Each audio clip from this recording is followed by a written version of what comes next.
Olá pessoal, vamos agora dar continuidade ao estudo dos gases. Vamos começar relembrando o que foi feito até agora. A primeira transformação vista foi a transformação isotérmica, ou a lei de Boyle-Mariotti. Isotérmica, relembrando, ISO igual térmica temperatura. Então, é uma transformação em que se mantém a temperatura do gás constante. Isso quer dizer que a relação entre a pressão e o volume do gás é inversamente proporcional.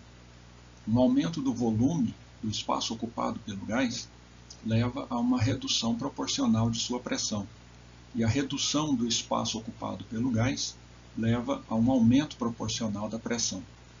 Portanto, matematicamente, o produto pressão vezes volume num estado inicial do gás dá o mesmo resultado que o produto pressão vezes volume num estado final do gás. Então, pressão vezes volume dá sempre o mesmo resultado, uma constante K. Em seguida, aprenderam a transformação isométrica de volume constante. Por exemplo, a panela de pressão, em que o volume não é alterado e o aumento da temperatura dessa panela leva a um aumento proporcional da pressão do gás ali dentro.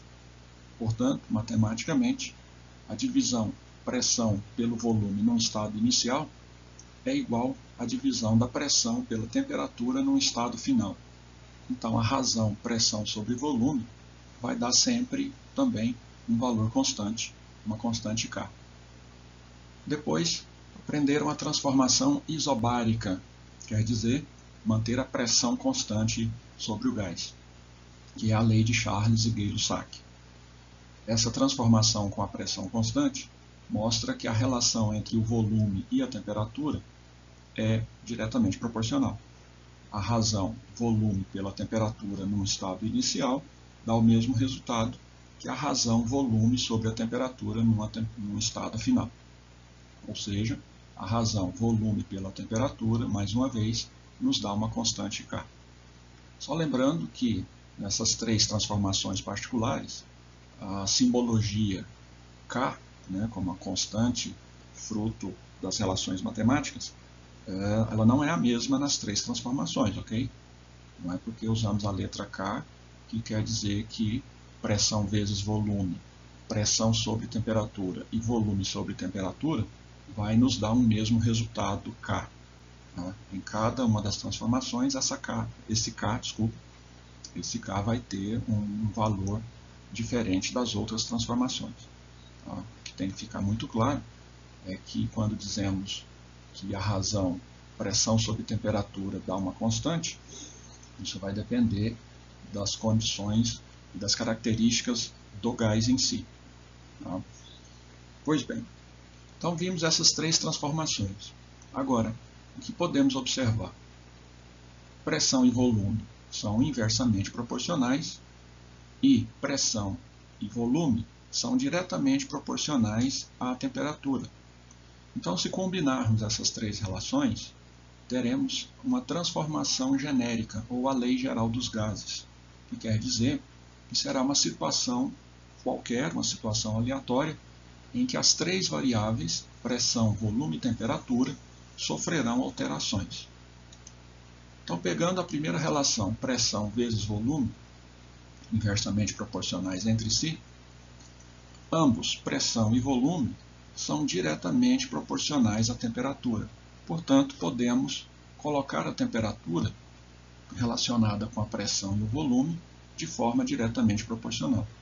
E aí temos pressão vezes volume divididos pela temperatura, num estado inicial, será igual a pressão vezes o volume dividido pela temperatura num estado final. E, claro, por uma conclusão simples, óbvia e matemática, isso vai nos dar um resultado constante. Muito bem. Então, a transformação genérica, ou a lei geral dos gases, quer dizer que nessa transformação a pressão, o volume e a temperatura do gás irão variar.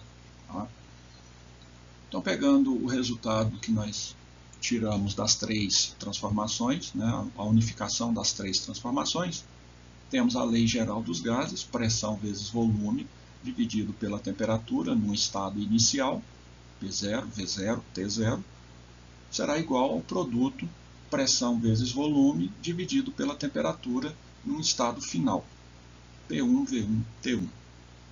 Obviamente, a conclusão já tirada, esse produto e essa divisão, esse produto pressão-volume dividido pela temperatura, vai nos dar um valor constante. Só para simplificação matemática, o que podemos fazer é fazer a multiplicação cruzada da temperatura, passando a temperatura inicial, que está dividindo o lado esquerdo, multiplicando o lado direito, multiplicando o volume e a pressão finais.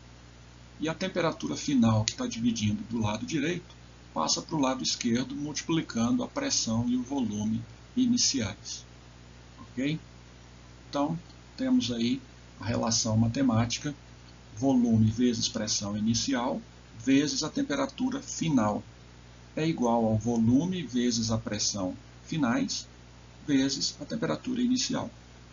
Então, essa ordem matemática, a ordem dos fatores, não altera o produto, vocês sabem bem disso. Alguém pode questionar por que foi invertido o V0 e o P0, o V1 e o P1, mas isso é só uma questão de facilidade para você memorizar essa fórmula. De forma simples, a gente faz a leitura dela como Vopoti-Vipito, considerando o 0 como se fosse uma letra O e o número 1 como se fosse uma letra I. Então, só a título de memorização, a equação geral dos gases você pode lembrar como Vopoti-Vipito. Ok? Partindo agora para a reta final do estudo dos gases, vamos falar da equação de Clapeyron. Para isso, temos que relembrar a definição de mol. Um mol de gás tem 6,023 vezes 10 elevado a 23 partículas. E esse valor é conhecido como número de Avogadro, que aqui chamamos de Na. Esse número de Avogadro, ou 1 mol de gás, colocado na balança, terá uma massa medida conhecida como massa molar. Cada tipo de gás, cada elemento químico, tem uma massa molar específica. Você pode conferir isso lá na sua tabela periódica. Ela informa a massa molar de cada elemento ali citado. Se você, então, tem uma massa qualquer de gás, uma massa M, a divisão dessa massa pela massa molar, que é a massa de 1 mol, vai nos dar a quantidade total de mols nessa massa qualquer. Esse número de mols, simbolizado pela letra N minúsculo, tá? Então é a razão entre a massa total do gás, um M minúsculo, dividido pela massa molar, M maiúsculo. Uma outra forma também de se chegar nesse número de mols é, sabendo que o número de Avogadro é a quantidade de partículas de 1 mol, se você pegar a quantidade total de partículas do gás, daquela massa qualquer, que é um número N maiúsculo qualquer, a divisão desse N pelo número de Avogadro também nos dá o total de mols nessa amostra de substância gasosa. Ou seja, N, número de mols, será a divisão da massa total do gás pela sua massa molar. Ou, se você conhecer o número total de partículas desse gás, basta dividir pelo número de Avogadro. E isso vai te dar, então, o número de mols desse gás. Ok. Conhecido, então, o número de mols, ou como determiná-lo, vamos considerar a equação geral dos gases, inicialmente para 1 mol de gás em condições normais de temperatura e pressão, CNTP, que a gente citou lá no início do estudo dos gases, lembra? Então, pegando a equação geral dos gases, P0V0 sobre T0 igual a P1V1 sobre T1, que é igual a uma constante.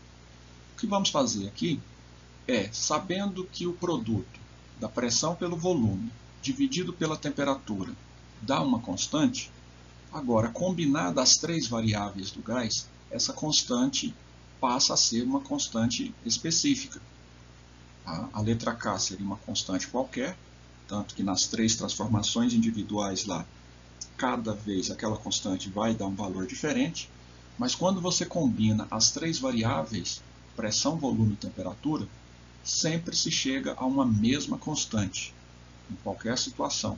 Se você colocou pressão, volume e temperatura num estado qualquer do gás, você vai encontrar sempre a mesma constante, que então deixa de ser chamada de constante K e passa a ser chamada de constante R, em que R é chamada constante universal dos gases ideais. Okay? E ela vale para todos os gases. Então, se você agora tem uma amostra com N mols de partículas e não apenas 1 mol, temos que colocar esse N mols multiplicando a nossa constante R. Portanto, pressão vezes volume dividido pela temperatura numa situação qualquer do gás, num estado qualquer, vai ser igual a N vezes R. Passando a temperatura que está dividindo para o outro lado multiplicando, teremos pressão vezes volume igual a nRT, número de mols, vezes a constante do gás, vezes a temperatura. E essa é a equação de Clapeyron, PV igual a nRT. Com isso, encerramos a parte teórica do estudo dos gases. Agora, efetue as atividades propostas no livro, faça suas postagens no fórum de dúvidas, ok? E não deixe de responder o questionário avaliativo. E dessa forma, estaremos então encerrando mais este módulo, ok? Bons estudos e até o próximo encontro.